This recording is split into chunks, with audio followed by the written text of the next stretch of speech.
Good morning, friends, and welcome to this exciting workshop on mechanical ventilation by the ACE Ventilation Academy. It's a privilege to be here as part of the faculty for this workshop and meeting, and I thank Pankaj and his team for having me over. The topic given to me for this meeting, for this session of 45 minutes or so, is to talk about the basic physiology of respiration. Now, a profound understanding of the basic physiology of respiration is essential for us to be setting our ventilatory settings and strategizing our changes in the settings when the patient's clinical conditions demands. So when you look at the term respiration, the term respiration includes three separate functions: ventilation, that is breathing; gas exchange, that is exchange of air and capillaries in the lungs and between the capillaries and tissues of the body, what is called as offloading of oxygen. And once this oxygen is offloaded in the peripheries or at the tissue level, the utilization of this oxygen by the tissues is called as cellular respiration. So you have ventilation, you have gas exchange, and you have oxygen utilization, all three of them constituting what we commonly call as respiration. When it comes to ventilation, ventilation is the mechanical process that moves air in and out of the lungs. And oxygen of the air is higher in the lungs than in the blood. So oxygen diffuses from the air in the lungs to the blood. This is what the normal principles of chemistry would dictate. Similarly, carbon dioxide being at a higher level in the blood diffuses down its own concentration gradient into the alveolar space which contains air. So this phenomenon actually constitutes ventilation, and we can say that gas exchange of this nature occurs entirely by diffusion. This diffusion is rapid because the surface area across which the diffusion occurs is very large, and the distance across which such a diffusion has to occur is very small. So it's a very rapid dynamic process. The place where all this happens is the alveolus. The alveoli are polyhedral in shape and clustered like units of a honeycomb. And in the human body, there are about more than 300 million such alveoli or air sacs with a surface area of about 60 to 80 square meters. But the alveolus is only one cell layer thick. So the total air barrier is two cells across, that is 2 millimeters in thickness. And it contains of two types of cells: the type 1 cells, which are the structural cells, which are the matrix for the alveolus, and the type 2 cells, which are the functional component of the alveolus, which are the surfactant secreting cells of the alveolus. So both these things, their integrity of both the cells is important for the functioning of the alveolar unit. The gas or the air from these alveolar structures has to be conducted through a passage called the conducting zone. And all the structures air passes through before reaching the respiratory zone are the conducting zones. This conducting zone is not just simply a conduit, but it warms and humidifies the inspired air and filters and cleans the air as well. So the mucus which is secreted from the cells in this conducting zone, traps the particles in the inspired air, and the mucus is moved outwards towards by the cilia to be expectorated out.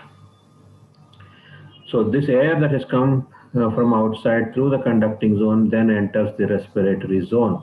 The respiratory zone is the region of gas exchange between the air and the blood. It includes the respiratory bronchioles and alveolar sacs. The alveolar sacs are a mandatory component of a respiratory zone. So when air fills in a distended cavity or a sac like the alveolus, following the principles of physics and chemistry, it produces certain pressures. These are the intrapulmonary and intrapleural pressures. In anatomy or in normal physiological state, the visceral and parietal pleurae are flush with each other. They are very tightly adhered to each other. The intrapleural space contains only a film of fluid secreted by the membranes, and the lungs therefore normally remain in contact with the chest walls and contract and expand along with the expansion of the thoracic cavity.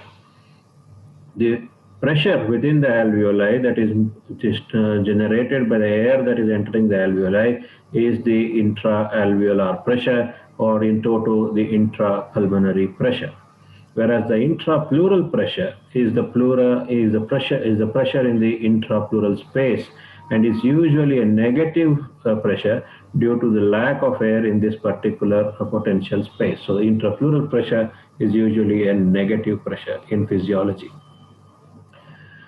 When it comes to the transpulmonary pressure, the transpulmonary pressure is a pressure difference across the wall of the lung, and intrapulmonary pressure is the intrapleural pressure which keeps the lungs against the chest wall. The intrapulmonary and intrapleural pressures are very important. During inspiration, the atmospheric pressure is more than the intrapulmonary pressure, that is about 3 millimeters of mercury. And during expiration, the roles are reversed, and the intrapulmonary pressure is more than at plus 3 millimeters of mercury is more than the atmospheric pressure. So the net result of flow of air is outward. When you recollect our principles we learned in chemistry, the most important law which has a bearing in the physiology of respiration is the Boyle's law, which says that changes in intrapulmonary pressure occurs as a result of changes in the lung volumes. So the pressure of the gas is inversely proportional to its volume, and increase in the lung volume decreases the intrapulmonary pressure and the air goes in, and decrease in the lung volume increases the intrapulmonary pressure above the atmospheric pressure, and the air therefore goes out. So this dynamic changes based on Boyle's law dictate the principles of respiration. All these pressures and volumes are dependent upon the physical properties of the lungs. The ventilation occurs as a result of the pressure differences induced by changes in the lung volume, and the physical properties that affect the lung function are its compliance, the elasticity, and its surface tension. So we'll look at these components in a little bit of detail. Compliance is a direct surrogate of distensibility or stretchability, which is the ease with which the lungs can expand. So the change in lung volume per change in transpulmonary pressure is what determines the compliance of the lung. So the change in volume, that is the delta V, vis-a-vis how much change in pressure is required to produce this change in volume delta V, is what determines the compliance of the lung. This is essentially the physiological concepts in several body compartments, whether it is the intravascular volume, where a change in volume should change a biartial pressure, that is again delta V by delta P, or in the intracranial compartment where the intracranial volume and the intracranial pressure are also related in the change in volume versus change in pressure. So essentially, this is one of the core fundamental physiological principles. The lung is about 100 times more distensible than a balloon, and the compliance, that is the distensibility of the lung, is reduced by factors that produce resistance to its distension. Whether the membrane becomes thick or its inlet becomes narrow, the compliance decreases. Elasticity, however, on the other side, is a tendency to return to the initial size after distension. That is the collapsibility and ability of the lung to return back to its initial size after being distended with air. The high content of elastin proteins in the lungs confers it with this property. And it's very elastic and will resist the distension, but will retain its ability to recoil. The tension in the elasticity, called the elastic tension, increases during inspiration and is reduced by the recoil during expiration, as happens in physiological states. The third entity which is important is surface tension. The force exerted by the fluid in the alveoli to resist distension is the surface tension. So the lungs secrete and absorb the fluid, leaving a film of fluid, and this film of fluid causes the surface tension.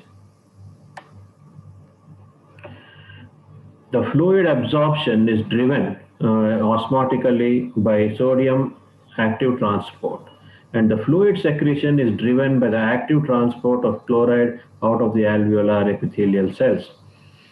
The water molecules at the surface are attracted to other water molecules by attractive forces which are directed inward, which further raises the pressure in the alveoli.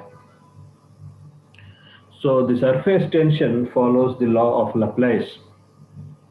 That is, the pressure in the alveoli is directly proportional to surface tension and inversely proportional to the radius of the alveoli.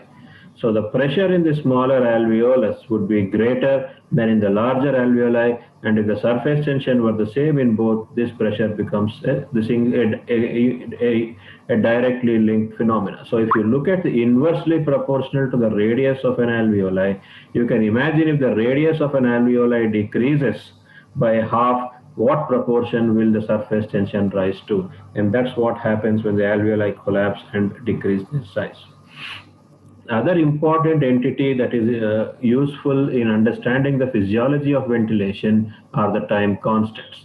And the time constants define the relationship between resistance and compliance. We saw what resistance is, we saw what compliance was. The time constants puts these two parameters into an equation, which is essentially a product of the resistance and the compliance, and defines the time required for each compartment to achieve a change in volume following the application of pressure or a decrease in volume following withdrawal of a constant descending pressure.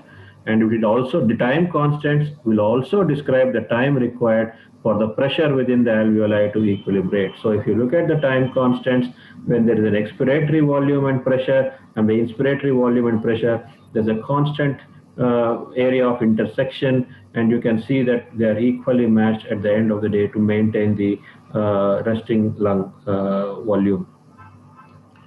During quiet inspiration, active process is said to happen, where there is a contraction of the diaphragm and increase in the thoracic volume vertically. The parasternal and the external intercostals contract, thereby raising the ribs, increasing the thoracic volume laterally. And the pressure changes that happen is that the alveolar pressure changes from 0 to minus 3 millimeters of mercury, and the intrapleural pressure changes from minus 4 to minus 6 millimeters of mercury, and the transpulmonary pressure is recorded at plus 3 millimeters of mercury. So these are the changes that happen during quiet inspiration. Whereas expiration in any form of ventilation is a passive process. After being stretched by the contractions of the diaphragm and the thoracic muscles, the diaphragm, thoracic muscles, thorax, and the lungs are bound to recoil, and a decrease in the lung volume raises the pressure within the alveoli above the atmospheric pressure and pushes the air out. So in this phase, the intrapulmonary pressure changes from minus 3 to plus 3 millimeters of mercury, whereas the intrapleural pressure changes from minus 6 to minus 3 millimeters of mercury, and the transpulmonary pressure increases to plus 6 millimeters of mercury. The pulmonary function tests, which are supposed to affect or reflect the consequences of these physiological parameters, are usually assessed by spirometry, where the subject breathes into a closed system in which air is trapped with a bell floating in water. The bell moves up when the subject exhales and moves down when the subject inhales, and you have this all the spirometric volumes like inspiratory capacity, tidal volume, total lung capacity, and vital capacity, and several other volumes and capacities which are recorded. So what are these various volumes and capacities? Volumes are non-overlapping components of the total lung capacity. So different volumes constitute a capacity. The tidal volume is the volume of air inhaled or exhaled with each breath during normal breathing, and is supposed to be around 500 mils in adults. The inspiratory reserve volume is the maximum volume of air inhaled at the end of a normal inspiration. So you take a normal inspiration and then inspire some more. How much of volume can you take in more is what determines the inspiratory reserve volume. You similarly, if you exhale normally and then try to exhale some more, what is the volume of the air that can you exhale at the end of a tidal volume is expiratory reserve volume, which is around 1.2 liters. The volume of gas that remains in the lung after maximal expiration is the residual volume, which is about 1 to 1.2 liters. Capacities, on the other hand, are sums of two or more values. So the total lung capacity is the maximum lung volume that can be achieved voluntarily, which is around 5 to 6 liters, which is a sum of inspiratory reserve volume, expiratory reserve volume, the tidal volume and residual volume. Whereas the vital capacity is the volume of air moved between the total lung capacity and the residual volume, which is 4 to 5 liters and is a sum of inspiratory reserve volume, expiratory reserve volume, and tidal volume. The inspiratory capacity is the maximal volume of air inhaled after normal expiration, which is about 3.6 liters, which is the sum of the tidal volume and the inspiratory reserve volume. So whether volumes are single compartmental entities, capacities are sums of different volumes. There is something else that comes into play and determines some of these activities of ventilation and respiration is dead space. Two types of dead space are known to occur. One is called as the anatomical dead space, the other one is the physiological dead space. And not all of the inspired air will have reached the alveoli. Some of them would have been in the conducting zones and some of them would not have yet reached the respiratory zone. As fresh air is inhaled, it is mixed with air that has been left behind in this anatomical dead space, which has not yet reached the alveoli. The conducting zone and alveoli, where oxygen is lower than normal and carbon dioxide is higher than normal, represent this dead space.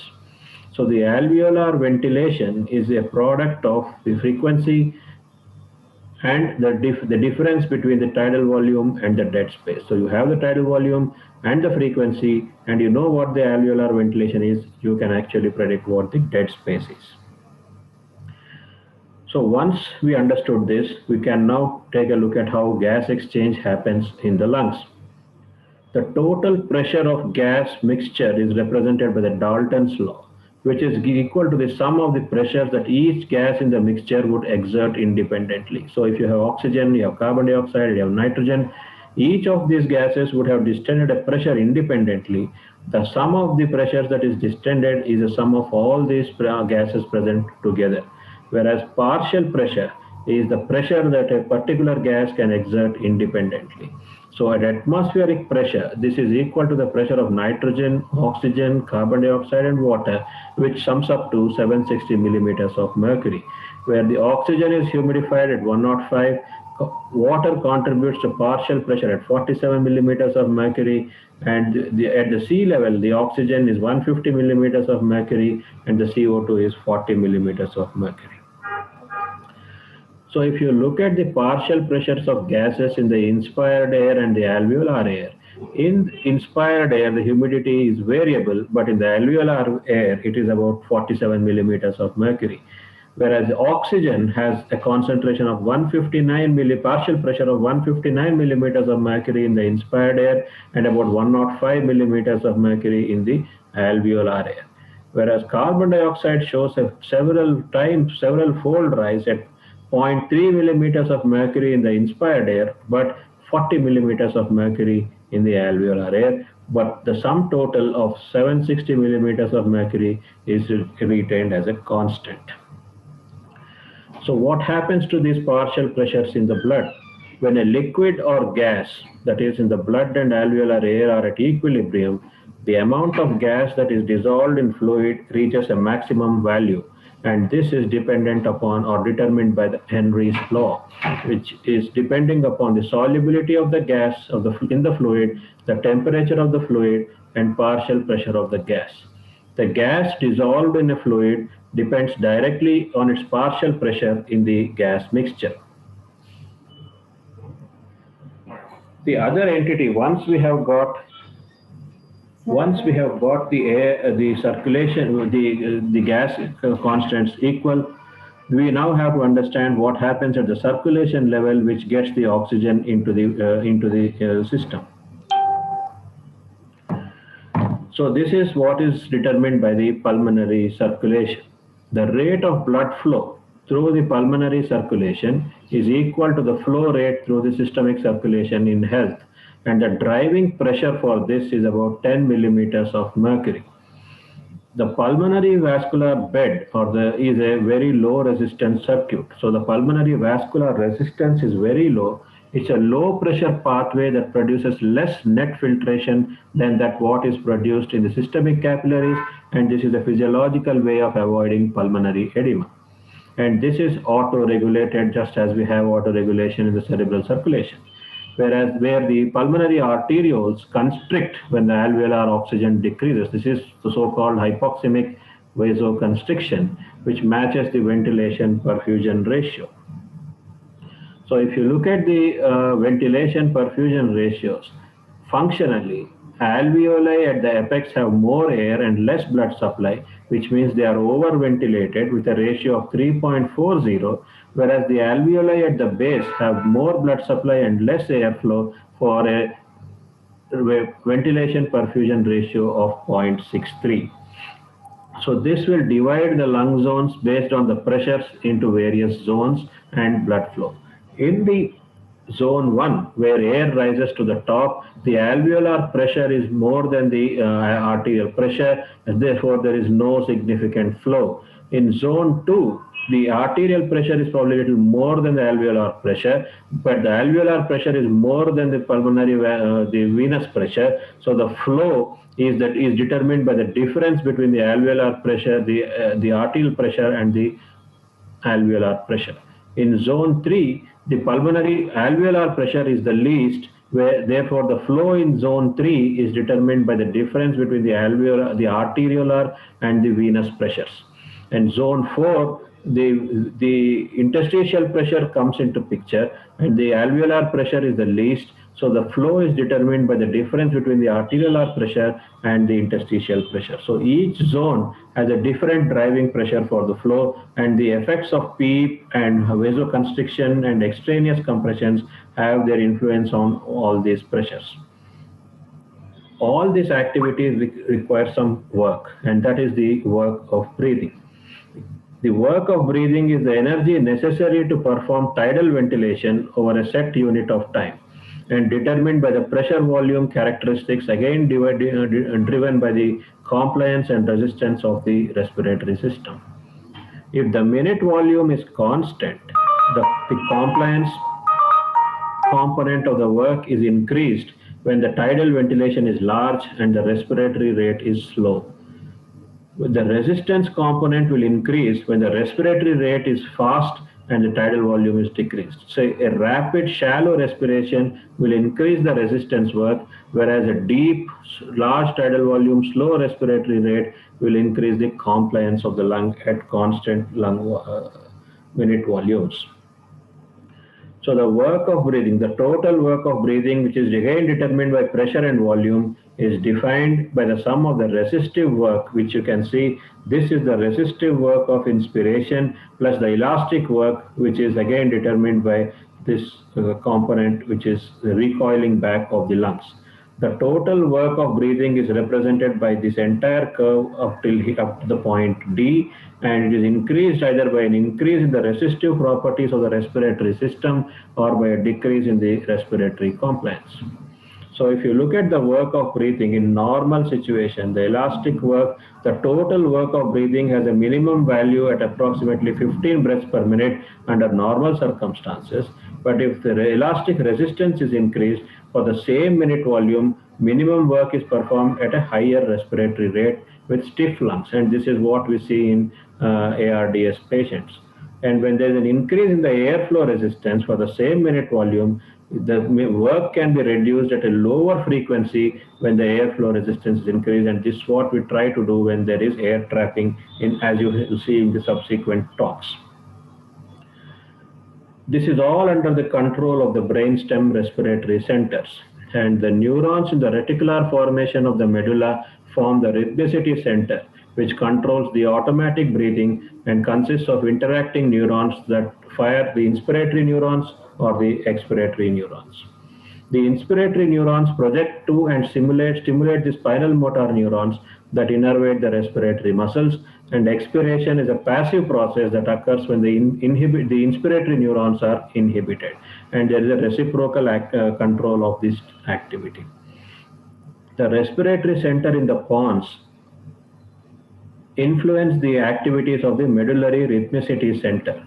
And the apneustic center in the pons promotes inspiration by stimulating the inspiratory neurons in the medulla, whereas the pneumotactic center antagonizes the apneustic center and will inhibit the inspiration. So any lesions here will affect the pattern of breathing in patients who have pontine injury. Chemoreceptors are the mediators or the sensors from which all the stimuli go to the pons and the medulla. And these receptors are of two types. Two groups of chemoreceptors are the central in the blood, that is which monitor the changes in the blood, that is changes in the CO2, oxygen, and pH, are the central and the peripheral. In the central, they are located in the medulla, and the periphery in the carotid and aortic bodies, which control the breathing indirectly via sensory nerve fibers to the medulla through the 10th and the 9th cranial nerves. What is the effect of the blood carbon dioxide and pH on ventilation? So the chemoreceptor input modifies the rate and depth of breathing, and the oxygen content of the blood decreases more slowly because of the large reservoir of oxygen attached to the hemoglobin. And the chemoreceptors therefore are more sensitive to changes in the CO2. Therefore, CO2 becomes the primary trigger for ventilation and hypoventilation. So the rate and depth of ventilation are therefore adjusted to maintain an arterial carbon dioxide of 40 millimeters of mercury. And the central chemoreceptors are more sensitive to changes in the arterial CO2, and the hydrogen ions cannot cross the blood-brain barrier, whereas the CO2 can cross the blood-brain barrier and form the carbonic acid, which lowers the pH of the CSF, which directly stimulates the central chemoreceptors. When you look at the hemoglobin and oxygen transport, the plasma has a PaO2 of about 100, and which is in the whole blood. And so the oxygen content will be about zero point 0.3 mils of oxygen per 100 ml, whereas in the whole blood it will be about 20 mils of oxygen per 100 ml of blood.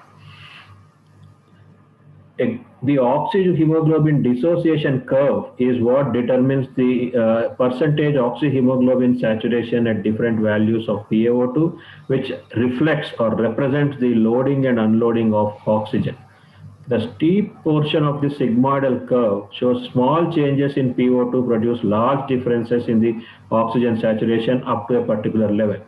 At decreased pH or increased temperature and increased 2,3-DPG, the affinity of hemoglobin for oxygen decreases, and therefore there is greater unloading of oxygen, so the curve is set to shift to the right. So this is the curve where we find the maximum steep rise for a small change in the oxygenation.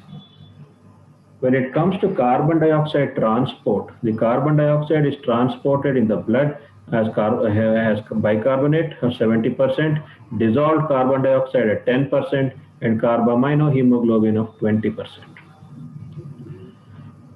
At the tissues, the carbon dioxide diffuses into the cells, shifts the reaction to the right, and the bicarbonate diffuses into the blood. The RBCs become more positive, so the chloride is attracted to it, triggering what is called as the chloride shift. So during exercise, the breathing becomes deep and more rapid, produces a greater total minute volume. The neurogenic mechanism which drives this is sensory nerve activity from the muscles, which stimulates the respiratory centers, and the cerebral cortex input, which may stimulate the brainstem centers. The humoral mechanism which controls this are the PCO2 and pH at different chemoreceptors, and cyclic variations in the values that cannot be detected by the normal blood sampling. So to conclude, respiratory physiology is governed by neural and chemical triggers. Compliance, resistance, and surface tension are the prime players of ventilation.